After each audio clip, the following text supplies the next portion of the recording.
আপনি কখনো চিন্তা করেছেন শীতে আমাদের নাকটা বন্ধ থাকে কেন?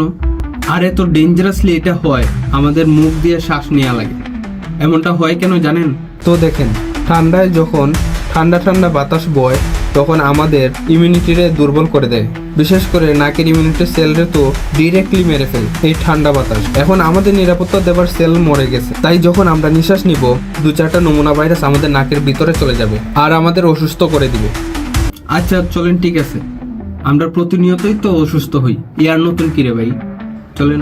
আসল কথা হলো আমাদের নাকে স্পেশাল টাইপের নার্স থাকে, যাতে কোনো প্রকার ইরিটেশন হয় বা কোনো প্রকার ইনফেকশন হয়ে যায়। তাই আধা নাক অলরেডি জ্যাম হয়ে গেছে ভাইরাসের ইরিটেশনের কারণে। এখন নাক কি করবে জানেন? এতটুক না সরি, এত ঘি বের করা শুরু করবে, যাতে করে পরবর্তীতে ভাইরাস ভিতরে যেতে না পারে, ওখানেই আটকে পড়ে মরে যায়। সালা। তো মোরাল অফ স্টোরি ভাই জানেন কি হয়েছে? আগে ছিল অর্ধেক নাক বন্ধ, এখন পুরোটাই বন্ধ হয়ে গেছে।